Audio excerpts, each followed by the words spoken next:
Nearly 15,000 new infections in just 4 days. COVID surge in Utah like we haven't seen since the beginning of the pandemic. It comes as Utah kids head back to school after a long Christmas break. And there's confusion tonight on school mask policies for kids who've been exposed to COVID. Lad Egan will have more on that in just a minute. Yeah, we're going to start things off with our team coverage with news specialist Morgan Wolf on a COVID concern in the Jordan School District, forcing some kids to be late on their first day back. Yes, parents in 20 different schools in the Jordan School District woke up this morning to messages, calls, and emails telling them that their student's bus would be 30 to 45 minutes late to pick them up.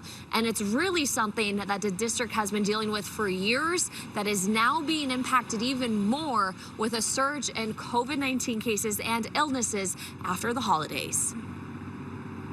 Often I hear students say, I love my bus driver because he just makes me happy, or she just makes me happy. It's a thankless job, getting children to school safely and on time. We have people in transportation that are working double shifts. And there is a need for more help than ever in the Jordan School District right now. Spokesperson Sandy Royce-Craft says that dozens of students arrived to school 30 to 45 minutes late today because of their bus driver shortage.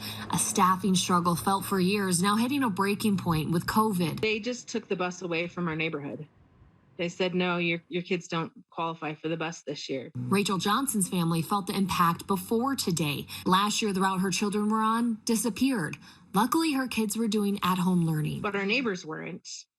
And so I don't know why they didn't get a bus last year. They actually had to petition for a space, a frustrating all-around situation. Bus driver shortages are happening across the country. In September, Massachusetts trained their National Guard to learn how to drive in case they were needed to help get students to school. Royce-Craft says they don't know how to solve this staffing shortage. It's the worst that they've seen in years. You just never forget some of them. They're that influential in your life. The district says that they'll always get their students to school safely, but these delays could become more problem as they are struggling with the staffing problems here. So they pay their drivers $21 an hour, and they do cover the cost for school bus driver training.